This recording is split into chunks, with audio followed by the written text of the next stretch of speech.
조선시대의 양반댁 마님과 머슴, 금기를 넘은 사랑. 프롤로그 마이너스 운명의 시작. 안녕하세요, 여러분. 오늘 들려드릴 이야기는 조선시대를 배경으로 한 실화를 바탕으로 재구성한 내용입니다. 신분제도가 철저했던 그 시대, 양반과 상놈 사이에는 넘을 수 없는 깊은 골이 있었습니다. 하늘과 땅만큼이나 먼 거리였죠. 양반은 양반끼리, 천민은 천민끼리. 이것이 조선시대의 엄격한 법도였습니다. 하지만 사람의 마음이란 어떤 법도로도 어떤 신분의 벽으로도 막을 수 없는 것이었습니다. 오늘의 주인공은 경상도 어느 양반가의 마님이 씨 부인과 그 집 머슴 석동입니다. 하늘과 땅만큼 다른 신분이었던 이 두 사람은 어떻게 서로에게 끌리게 되었을까요? 그리고 그들의 사랑은 어떤 결말을 맞이했을까요? 지금부터 약 300년 전 조선 중기의 이야기 속으로 들어가 보겠습니다. 여러분도 그 시대로 함께 떠나보시죠. 1장 양반가의 풍경. 김진사댁의 위엄. 때는 조선 숙종 연간 경상도 안동 근처의 한 고을 이야기입니다. 김진사댁은 그 고을에서 손꼽히는 양반가였습니다. 대대로 과거에 급제한 선비를 배출한 명문가였고 사방 수십 리에 걸친 토지를 소유하고 있었습니다. 집의 규모도 대단했습니다. 99칸 기와집에 사랑채, 안채, 별채가 따로 있었고 넓은 정원과 연못, 정자까지 갖추고 있었죠. 대문을 들어서면 소슬대문이 있었고 그 안으로 들어가면 행랑채가 좌우로 늘어서 있었습니다. 김진사 본인은 45살로 젊은 시절 과거에 급제하여 진사가 되었습니다. 비록 고위 관직에는 오르지 못했지만 고향에서는 누구나 존경하는 선비였습니다. 엄격하고 위엄이 있었으며 특히 가문의 명예와 채통을 무엇보다 중요하게 여겼습니다. 시어머니인 안동건 씨 부인은 칠순을 넘긴 노부인으로 집안의 모든 일을 꿰뚫어보는 눈을 가지고 있었습니다. 며느리를 엄하게 다스렸고 하인들은 그녀만 보면 벌벌 떨었죠. 그 젊은 마님 이씨 부인, 그리고 이 집의 안주인 이씨 부인이 있었습니다. 이씨 부인은 25살로 김진사보다 20살이나 어렸습니다. 당시로서는 드문 일이 아니었죠. 양반가에서는 나이 차이가 많이 나는 혼인이 흔했습니다. 그녀는 이웃 고을 양반가의 딸로 태어나 어려서부터 글을 읽고 시를 짓는 등 교양을 쌓았습니다. 얼굴은 달처럼 희고 눈썹은 버들잎 같았으며 몸가짐이 단정하고 예절이 바른 것으로 소문났습니다. 3살 때 김진사에게 시집왔지만 남편과의 관계는 형식적이었습니다. 김진사는 늘 책만 읽거나 벗들과 시회를 열었고 밤에도 술에 취해 들어오는 날이 많았습니다. 부부간의 정이라고는 찾아보기 힘들었죠. 더 큰 문제는 자식이 없다는 것이었습니다. 결혼한 지 3년이 지났지만 아직 아이를 낳지 못했습니다. 시어머니는 날마다 이씨 부인을 구박했습니다. 자식도 못 낳는 것이 무슨 며느리냐. 우리 집안의 대를 끊을 셈이냐. 이씨 부인은 매일 조상의 신주 앞에서 빌고 또 빌었습니다. 자식을 점지해달라고. 하지만 하늘은 대답이 없었습니다. 그렇게 이씨 부인은 외롭고 쓸쓸한 나날을 보내고 있었습니다. 김진사의 한양행. 그해 봄 김진사에게 기회가 찾아왔습니다. 한양에 있는 지인이 관직을 추천해주겠다는 편지를 보내온 것입니다. 드디어 때가 왔구나. 김진사는 기뻐하며 한양행 준비를 서둘렀습니다. 이것이 성사되면 벼슬길에 오를 수 있었기 때문입니다. 제가 한양에 다녀오는 동안 집안을 잘 돌보시오. 예, 나으리. 이씨 부인은 고개를 숙여 대답했습니다. 어머님을 잘 모시고 하인들을 단속하시오. 조금이라도 문제가 생기면 용서하지 않을 것이요. 명심하겠나이다. 김진사는 그렇게 한양으로 떠났습니다. 그리고 이씨 부인은 또다시 혼자 남겨졌습니다. 2장 머슴 석동. 석동의 출신. 이제 또 다른 주인공 머슴 석동을 소개할 차례입니다. 석동은 22살의 청년이었습니다. 키가 팔척장신의 어깨가 넓고 체격이 건장했습니다. 햇볕에 그을린 피부와 굳은 살이 박힌 손은 오랜 노동의 흔적이었습니다. 그의 본래 성은 박씨였지만 천민이었기에 성을 부르는 일은 거의 없었습니다. 그저 석동이 석동아 하고 불렸을 뿐이죠. 석동은 이 마을의 상놈 집안에서 태어났습니다. 아버지는 김진사 댁의 마름이었고 어머니는 품을 팔며 살았습니다. 가난했지만 부모의 사랑 속에서 자랐죠. 하지만 석동이 10살 되던 해 큰 흉년이 들었습니다. 마을 사람들이 굶어 죽어 나가던 그해 석동의 부모도 병을 얻어 세상을 떠나고 말았습니다. 고아가 된 석동은 김진사 댁으로 들어갔습니다. 먹을 것을 주는 대신 일을 하는 조건이었습니다. 그렇게 석동은 10살부터 이 집의 머슴이 되었습니다. 성실한 일꾼. 12년이 흘렀습니다. 석동은 김진사 댁에서 가장 믿음직한 일꾼으로 성장했습니다.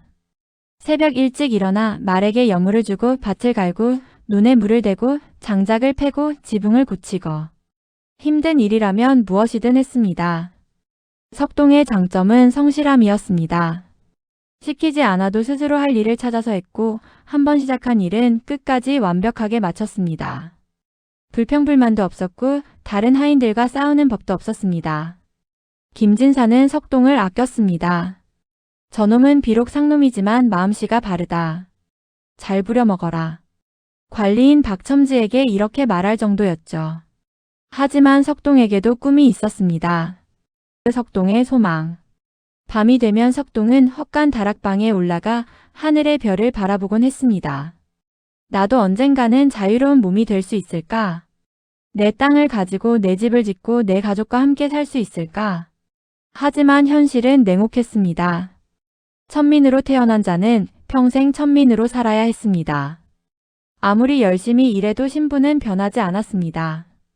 그래도 석동은 희망을 버리지 않았습니다. 틈틈이 돈을 모았습니다.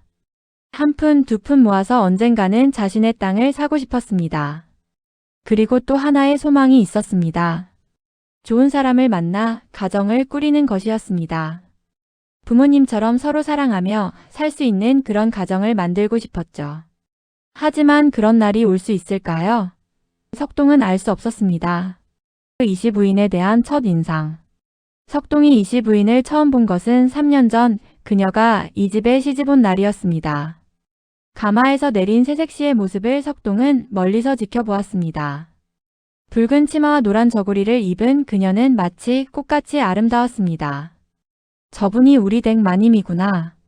석동은 그저 그렇게만 생각했습니다. 주인 마님은 하늘 위의 별 같은 존재였습니다. 자신과는 아무 상관이 없는 그저 멀리서 공손히 모셔야 할 뿐이었죠. 3년 동안 석동은 이시부인과 직접 대화를 나눈 적이 거의 없었습니다. 가끔 심부름을 시키는 말을 들을 뿐이었습니다. 석동아, 장작을 더 패어라. 석동아, 우물물을 길어오너라. 석동은 예, 마님 하고 대답하며 시키는 대로 했습니다. 그것이 전부였습니다. 하지만 석동은 몰래 이시부인을 관찰했습니다. 그녀가 얼마나 외로워 보이는지 알았습니다. 홀로 마루에 앉아 멍하니 하늘을 보는 모습을 여러 번 보았습니다. 때로는 흐느끼는 소리도 들렸습니다. 저분도 불행하시구나. 석동은 연민을 느꼈습니다. 양반댁 마님이라고 해서 모두 행복한 것은 아니었습니다. 3장 첫 번째 마주침. 무더운 여름날. 그해 여름은 유난히 더웠습니다. 장마가 끝나고 7월이 되자 뜨거운 햇살이 대지를 구워냈습니다. 사람들은 나무 그늘을 찾아 숨었고 개들조차 혀를 빼물고 헐떡였습니다. 김진사는 여전히 한양에 있었습니다. 소식은 가끔 편지로만 왔습니다. 벼슬길이 순탄치 않다는 내용이었습니다. 시어머니인 권씨 부인은 더위를 먹어 별채에서 거의 나오지 않았습니다. 몸종들이 부채질을 하며 모시고 있었죠. 이시 부인도 안채에서 꼼짝 않고 지냈습니다. 하지만 답답한 마음은 어쩔 수 없었습니다. 그 운명의 순간. 그날 오후 이시 부인은 마루에 앉아 바느질을 하고 있었습니다. 시어머니가 누워 계시니 집안이 조용했습니다. 다른 하인들도 더위를 피해 낮잠을 자거나 쉬고 있었습니다. 적막한 오후였습니다. 그때 뒷마당에서 소리가 들려왔습니다. 딱, 딱, 딱. 규칙적인 도끼질 소리였습니다. 이시 부인은 무심코 그쪽을 바라보았습니다. 사랑채 뒤편에서 석동이 장작을 패고 있었습니다. 우통을 벗은 채 일하고 있었죠. 햇빛이 그의 등에 내리쬐었습니다. 땀이 등줄기를 타고 흘러내렸습니다. 근육이 도끼를 휘두를 때마다 움직였습니다. 이시 부인은 순간 숨이 멎는 것 같았습니다. 그녀는 결혼 후 남편의 몸밖에 본 적이 없었습니다. 그것도 어두운 밤의 잠깐씩이었죠. 이렇게 대낮에 이렇게 가까이서 남자의 몸을 본 것은 처음이었습니다. 더군다나 그 몸은 젊고 건강하고 힘이 넘쳤습니다. 김진사의 마른 몸과는 전혀 달랐습니다. 이시 부인은 얼굴이 화끈 달아올랐습니다. 가슴이 두근거렸습니다. 내가 지금 무슨 생각을 하는 거지? 그녀는 황급히 시선을 거두었습니다. 하지만 심장은 계속 요동쳤습니다. 석동도 그 시선을 느꼈습니다. 일을 하던 중 우연히 고개를 들었을 때 마루에 앉은 이씨 부인과 눈이 마주쳤습니다. 그 짧은 순간 전율이 온몸을 휘감았습니다. 석동은 황급히 고개를 숙였습니다. 땀이 더 많이 흘렀습니다. 손이 떨렸습니다. 방금 뭐였지? 그는 자신도 이해할 수 없는 감정에 혼란스러웠습니다. 그 후의 변화. 그날 이후 무언가가 달라졌습니다. 이시 부인은 자꾸만 뒷마당을 신경 쓰게 되었습니다. 석동이 일하는 모습이 눈에 밟혔습니다. 보려고 하지 않아도 자꾸 시선이 그쪽으로 갔습니다. 이건 아니야. 내가 왜 이러는 거지? 그녀는 자신을 다잡으려 애썼습니다. 양반가의 규수로 자라 사서 삼경을 읽고 열여전을 외우며 자랐습니다. 어떻게 머슴을 그런 눈으로 볼 수 있단 말입니까? 하지만 마음이란 이성으로 통제되지 않았습니다. 석동도 마찬가지였습니다. 일을 하면서도 안채 쪽이 신경 쓰였습니다. 혹시 마님이 보고 계신 건 아닐까? 그런 생각이 들면 더 열심히 일했습니다. 더 힘차게 도끼를 휘둘렀습니다. 내가 미쳤나? 주인 마님을 이런 식으로 생각하다니. 석동은 자책했습니다. 이것은 있을 수 없는 일이었습니다.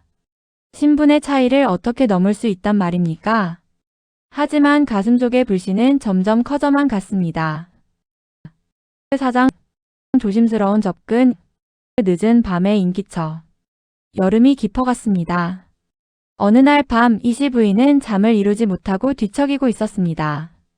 더위 때문이기도 했지만 마음이 편치 않았기 때문이기도 했습니다.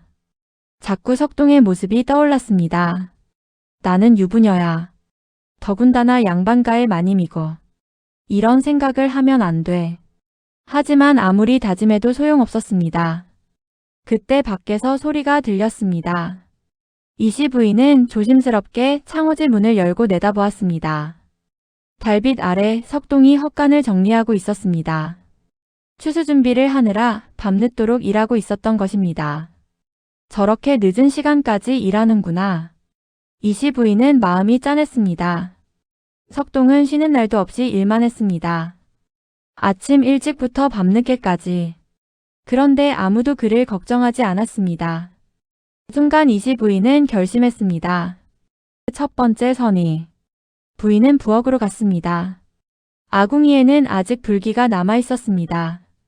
그녀는 찬밥으로 주먹밥을 만들고 항아리에서 막걸리를 떠서 사발에 담았습니다. 그리고 조심스럽게 헛간으로 향했습니다. 석동아. 갑작스러운 부인의 목소리에 석동은 깜짝 놀라 황급히 엎드렸습니다. 마님. 어인일이시옵니까? 늦은 시간까지 고생이 많구나.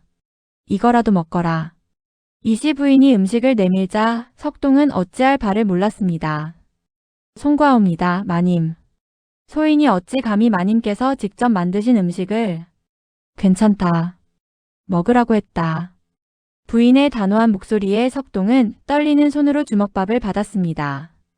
고맙습니다, 마님. 석동은 고개를 숙인 채 주먹밥을 먹었습니다. 눈물이 날 것 같았습니다. 평생 이렇게 따뜻한 대접을 받아본 적이 없었기 때문입니다. 이시 부인은 그 모습을 지켜보았습니다. 가슴 한편이 뜨거워졌습니다.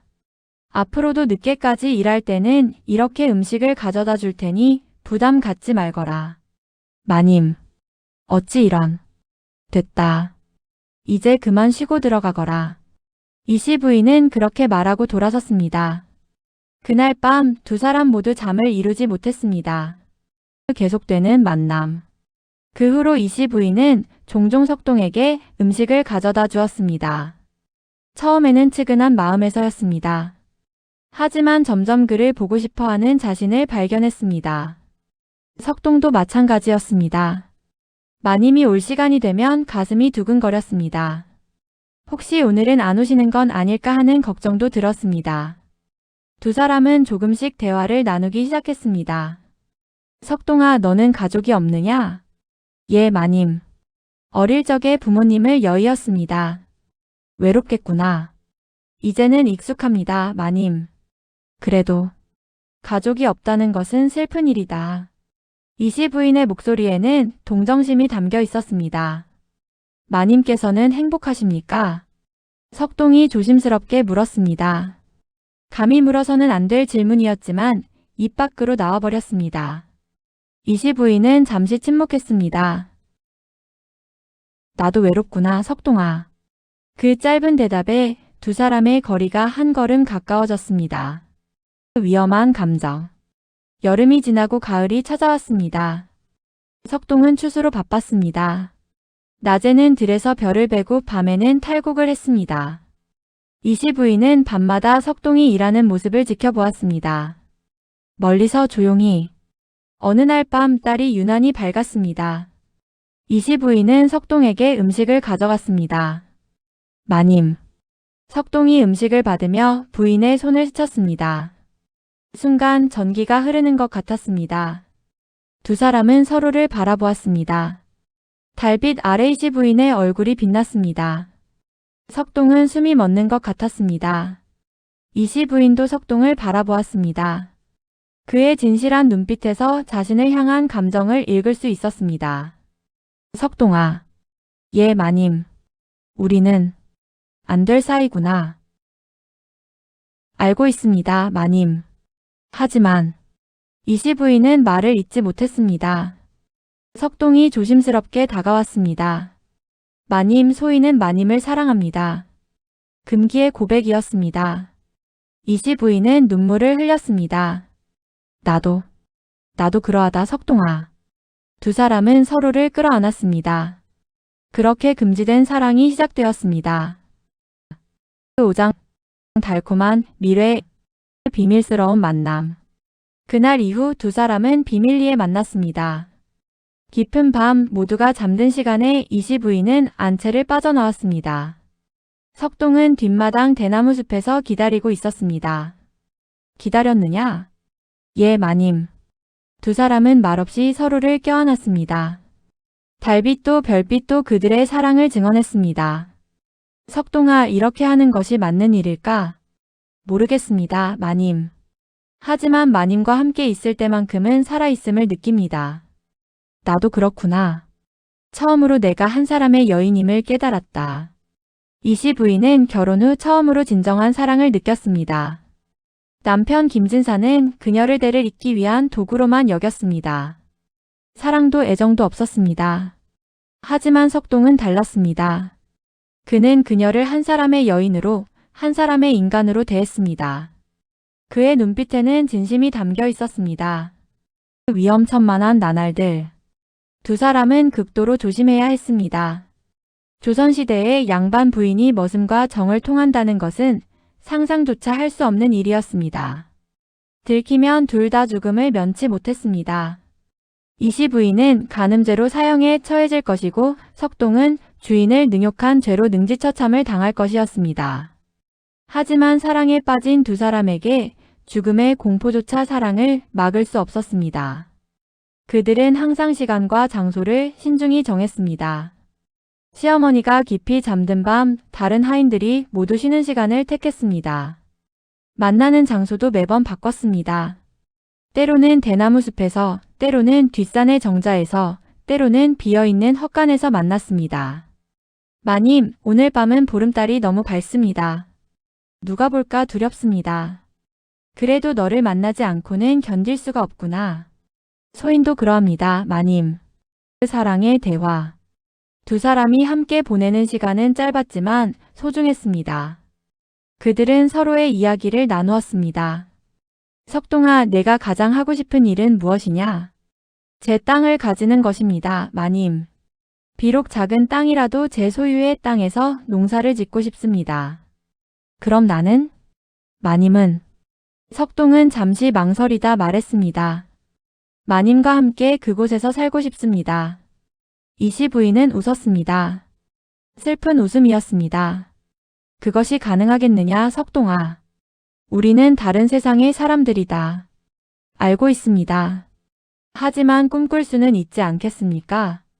그래. 꿈이라도 꿀 수 있다면. 이시 부인도 자신의 소망을 말했습니다.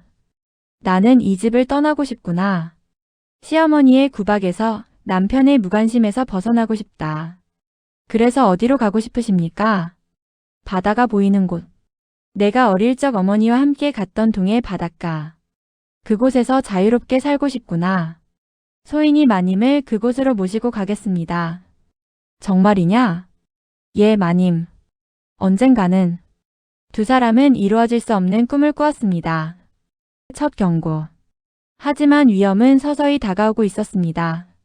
어느 날 아침 행랑채의 늙은 하인 박첨지가 석동을 불렀습니다. 석동아, 요즘 내가 밤에 자주 밖을 나다닌다던데? 석동은 가슴이 철렁했습니다. 아니옵니다, 박 어르신. 그저 잠이 안 와서 바람 쐬러 나갔을 뿐입니다. 조심해라. 밤에 돌아다니다가 도둑으로 오해받을 수 있다. 명심하겠습니다. 석동은 땀을 흘리며 대답했습니다. 박첨지는 의심스러운 눈초리로 석동을 바라보다가 돌아갔습니다. 그날 밤 석동은 이시 부인에게 이 일을 말했습니다. 마님, 박첨지가 눈치를 챈 것 같습니다. 조심해야 합니다. 알았다. 당분간 만남을 자제하도록 하자. 하지만 두 사람은 서로를 그리워하는 마음을 이기지 못했습니다. 사흘 후 그들은 또다시 만났습니다. 6장 예기치 않은 변화, 임신. 가을이 깊어지고 겨울이 다가올 무렵 이시 부인에게 변화가 생겼습니다. 아침마다 울렁거림을 느꼈고 입맛이 없었습니다. 몸이 나른하고 자꾸 졸렸습니다. 처음에는 단순한 몸살인 줄 알았습니다. 하지만 달거리가 끊기자 확신하게 되었습니다. 임신이었습니다. 이시 부인은 두려웠습니다. 기쁨보다 공포가 먼저 밀려왔습니다. 이 아이는 누구의 아이인가? 남편 김진사는 한양에 간 지 반년이 넘었습니다. 그전에도 부부관계는 거의 없었습니다. 이 아이는 분명 석동의 아이였습니다. 어떻게 해야 하지? 이시 부인은 밤새 고민했습니다. 시어머니의 의심. 하지만 더 큰 문제는 시어머니였습니다. 권씨 부인은 며느리의 변화를 눈치챘습니다. 며느리 요즘 안색이 좋지 않구나. 혹시. 예, 어머님. 소첩이. 아이를 가진 것 같습니다. 이시 부인은 떨리는 목소리로 대답했습니다. 권씨 부인은 눈을 크게 떴습니다. 정말이냐? 드디어 우리 집안에 경사가 생기는구나. 시어머니는 크게 기뻐했습니다. 3년을 기다린 손주였습니다. 하지만 며느리 이상하지 않으냐? 아들이 한양에 간 지가 언제인데. 권씨 부인의 눈빛이 날카로워졌습니다. 그것은 나으리께서 떠나시기 전에. 정말이냐? 예, 어머님. 이시 부인은 간신히 거짓말을 했습니다. 권씨 부인은 의심스러운 표정이었지만 일단 받아들이는 척했습니다. 그렇다면 다행이구나. 몸조리 잘해라. 우리 집안의 대를 이을 아이니까. 석동과의 마지막 만남. 그날 밤 이시 부인은 석동을 만났습니다. 석동아, 나 아이가 생겼다. 석동은 놀라서 말을 잇지 못했습니다. 그럼 그 아이는 내 아이다, 석동아. 석동의 눈에 눈물이 고였습니다. 마님, 소인의 아이를. 그는 기쁨과 두려움이 뒤섞인 감정을 느꼈습니다. 하지만 마님, 이를 어찌하시렵니까? 모르겠다. 하지만 이 아이를 지켜야 한다. 소인이. 소인이 마님과 아이를 책임지겠습니다. 석동이 단호하게 말했습니다. 무슨 소리냐? 내가 어떻게? 마님 함께 도망가십시오. 이곳을 떠나 먼 곳으로 가십시다. 미쳤느냐? 그러다가는 우리 모두 죽는 것이 두렵지 않습니다, 마님. 소인은 마님과 함께라면 죽어도 여한이 없습니다. 이시 부인은 석동을 끌어안았습니다. 고맙다, 석동아. 하지만 아직은 때가 아니다. 조금만 기다려다오. 김진사의 귀환 소식. 며칠 후 놀라운 소식이 들려왔습니다. 김진사가 돌아온다는 것이었습니다. 권씨 부인이 며느리의 임신 소식을 편지로 알렸고 김진사가 급히 돌아오기로 한 것입니다. 이시 부인은 절망했습니다. 이제 어떻게 하지? 남편이 돌아오면 모든 것이 들통날 것입니다.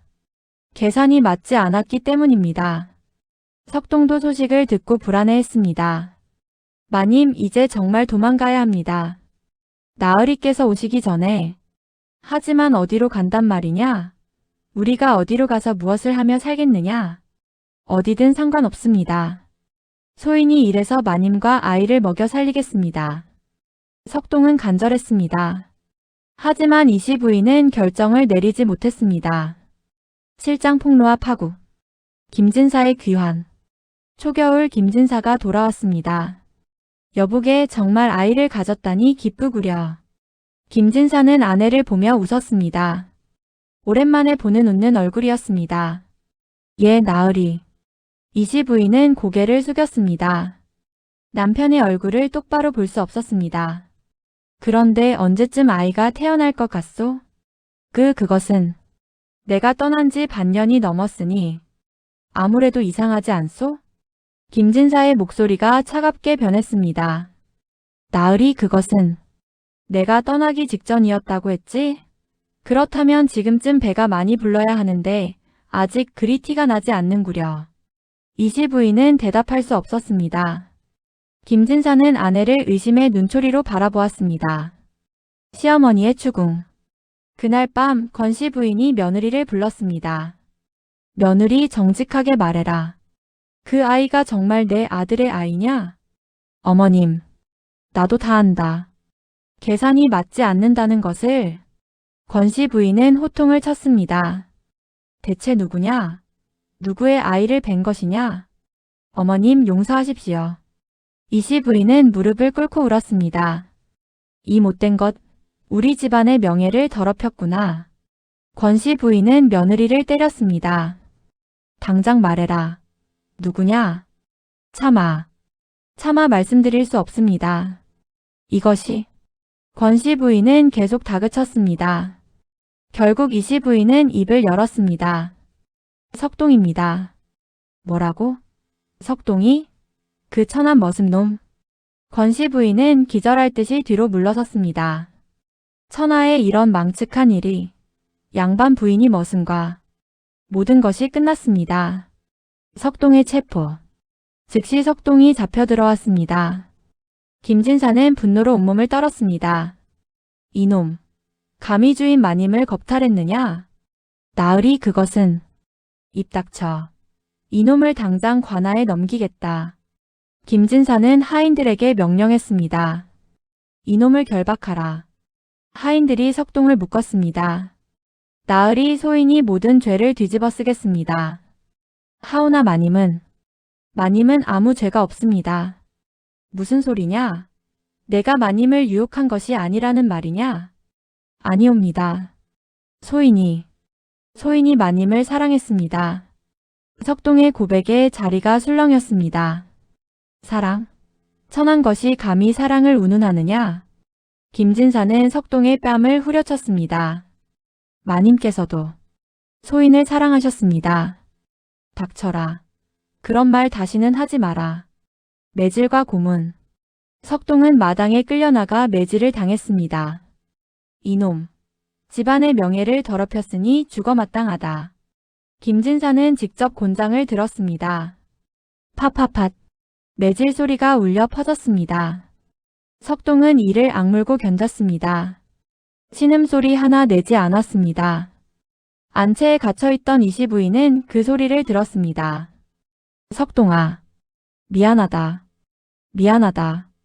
그녀는 바닥에 엎드려 울었습니다. 20대 30대. 석동의 등이 터져 피가 흘렀습니다. 나으리 이 정도면 죽겠습니다. 하인들이 말렸지만 김진사는 멈추지 않았습니다. 죽어마땅한 놈이다.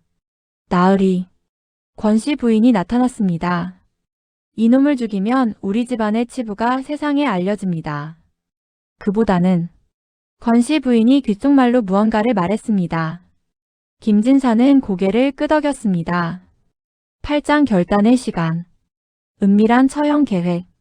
그날 밤 김진사와 권씨 부인은 비밀 회의를 했습니다.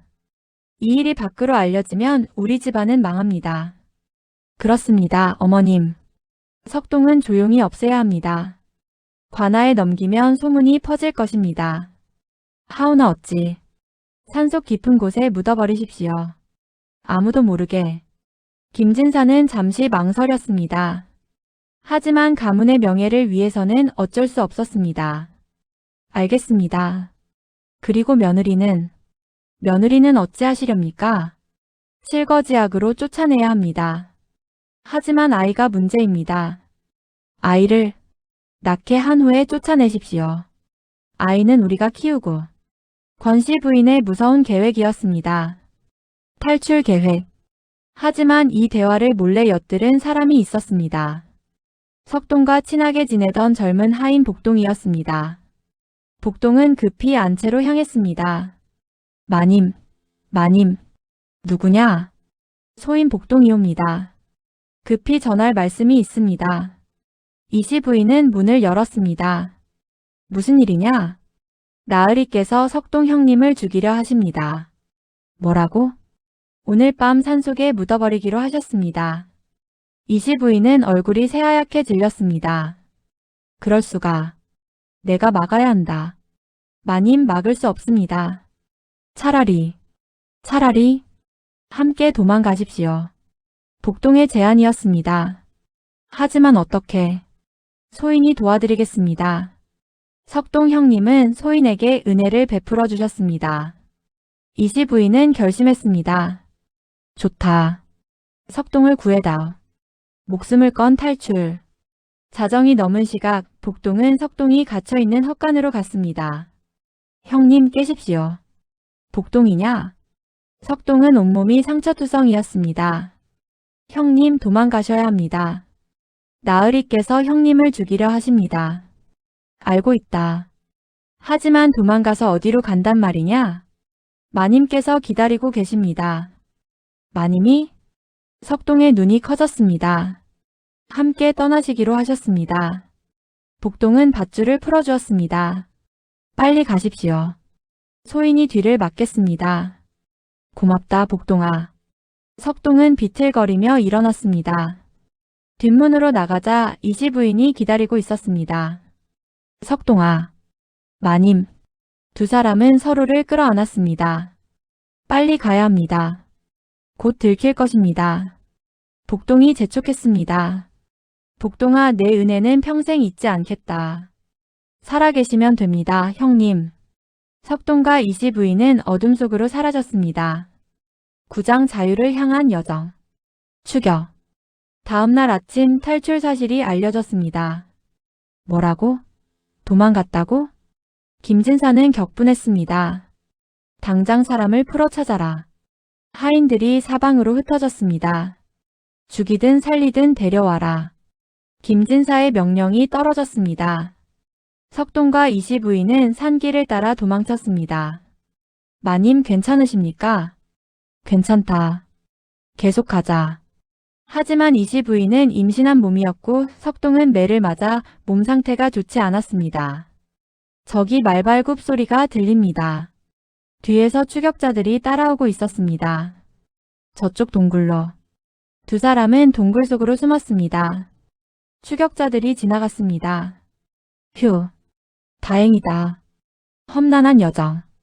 그들은 며칠간 산속을 헤맸습니다. 먹을 것도 잠잘 곳도 없었습니다. 석동아 미안하구나. 너까지 이런 고생을. 마님, 그런 말씀 마십시오. 소희는 마님과 함께라면 이런 고생도 행복합니다. 석동은 나무 열매를 따고 샘물을 길어왔습니다. 조금만 참으십시오, 마님. 곧 마을에 도착할 것입니다. 밤에는 추위에 떨었습니다. 석동은 자신의 옷을 벗어 이시 부인을 감쌌습니다. 너는 어떻게 하려고? 소희는 괜찮습니다. 두 사람은 서로를 껴안고 추위를 견뎠습니다. 새로운 삶의 시작. 일주일 후 그들은 동해안의 한 작은 어촌 마을에 도착했습니다. 여기는 마님께서 말씀하신 그곳입니다. 바다가 보이는 곳. 이지 부인은 눈물을 흘렸습니다. 정말 왔구나. 우리가 정말 여기까지 왔어. 그들은 마을 외곽의 빈집을 발견했습니다. 여기서 살면 되겠습니다. 석동은 집을 수리했습니다. 지붕을 굳히고 벽을 메우고 방을 정리했습니다. 이시 부인은 집안일을 했습니다. 생전 처음 하는 일이었지만 배워나갔습니다. 마을 사람들은 새로운 부부를 따뜻하게 맞아주었습니다. 어디서 오셨소? 먼 곳에서 왔습니다. 그렇군요. 우리 마을에 오신 걸 환영합니다. 석동은 바다에서 고기를 잡고 밭을 일궜습니다. 이시 부인은 길쌈을 베어 옷을 만들어 팔았습니다. 가난했지만 행복했습니다. 석동아, 정말 꿈만 같구나. 소인도 그러합니다, 마님. 이제는 마님이라고 부르지 말거라. 그냥 이름을 불러다오. 하오나. 우리는 이제 평범한 부부가 아니냐. 나를 수키라고 불러다오. 수키. 님. 석동은 처음으로 그녀의 이름을 불렀습니다. 10장 에필로그 마이너스 사랑의 결실. 아이의 탄생. 봄이 왔습니다. 이시 부인 아니 이제는 수키의 배가 많이 불렀습니다. 곧 아이가 태어날 것 같소.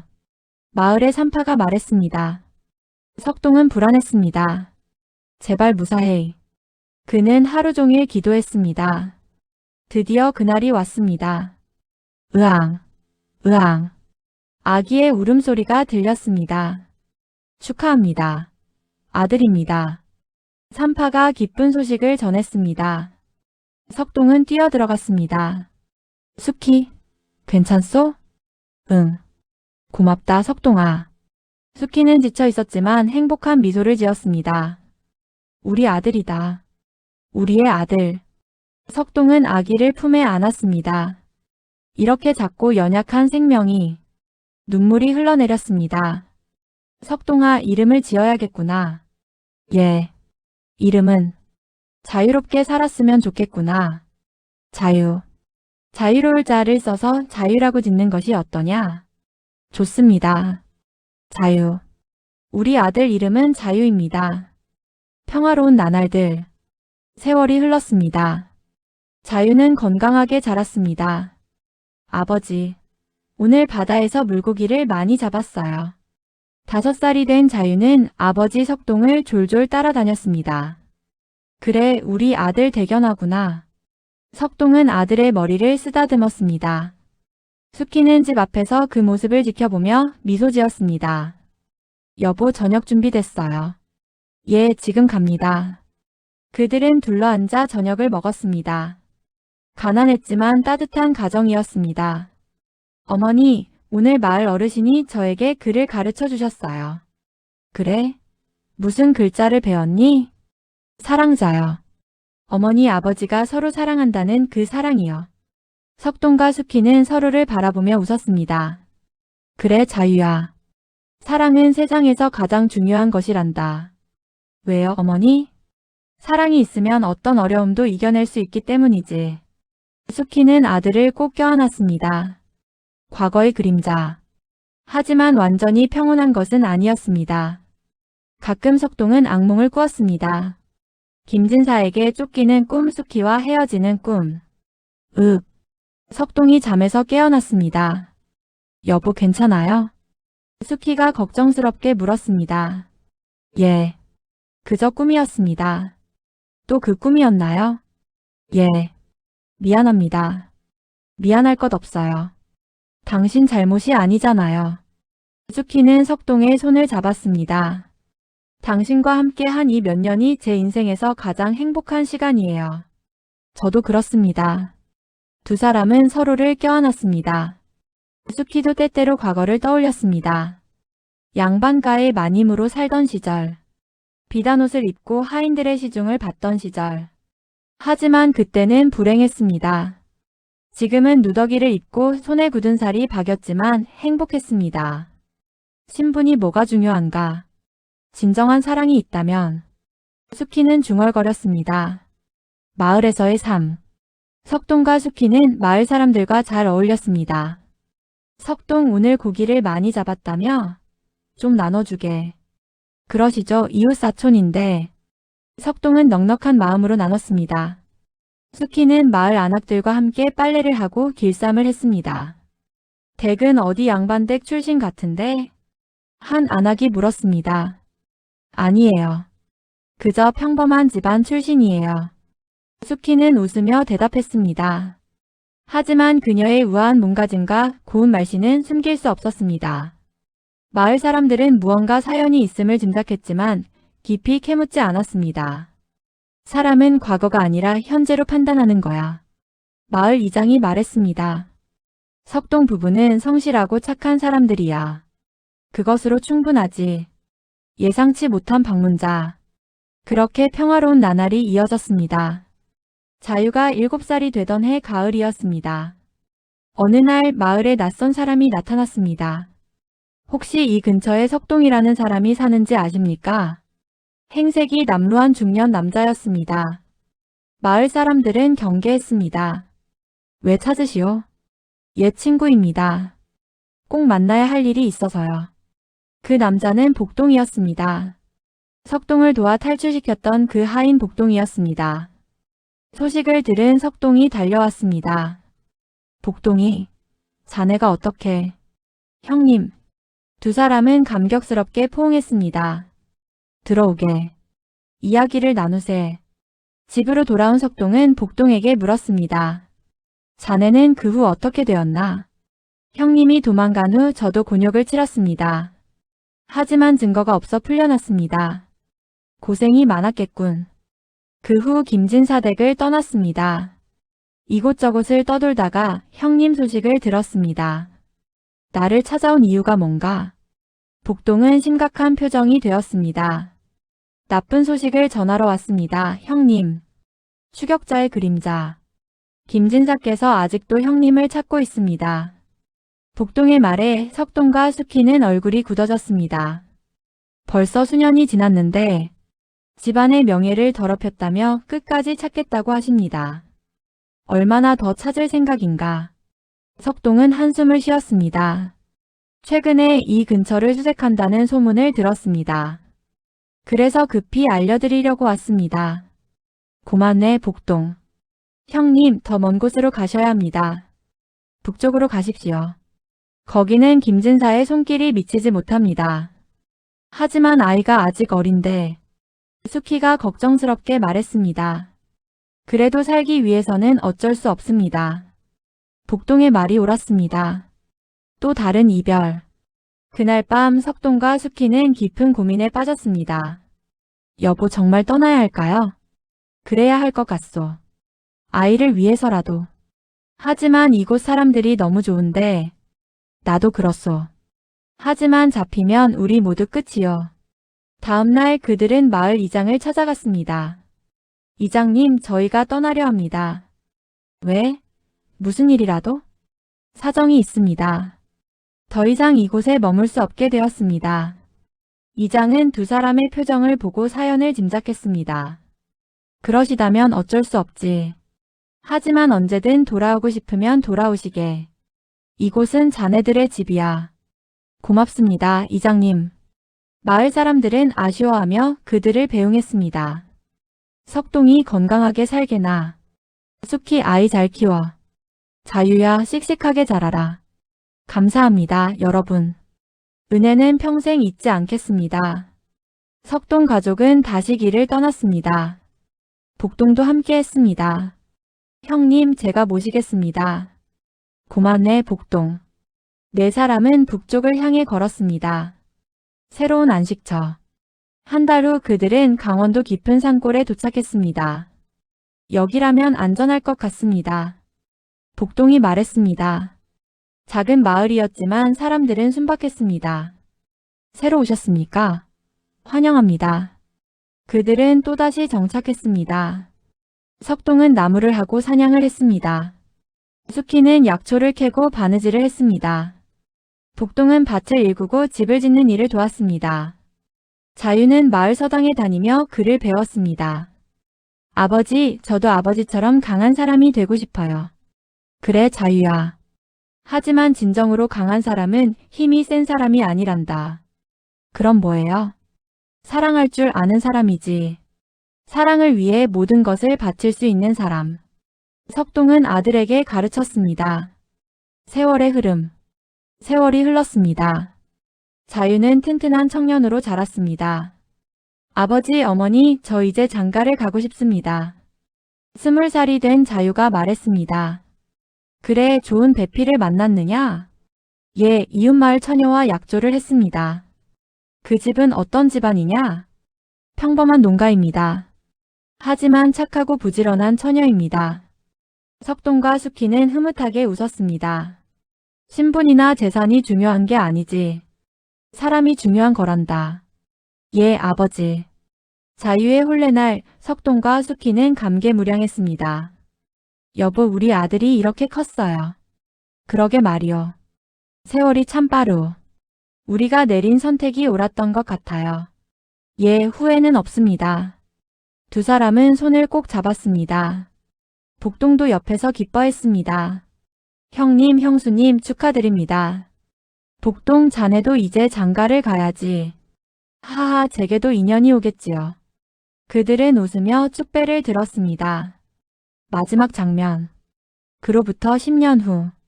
석동과 수키는 이제 중년이 되었습니다. 자유는 두 아이의 아버지가 되었고 복동도 가정을 꾸렸습니다. 어느 가을날 저녁, 석동과 수키는 집 앞에 앉아 석양을 바라보았습니다. 여보, 우리 참 멀리 왔네요.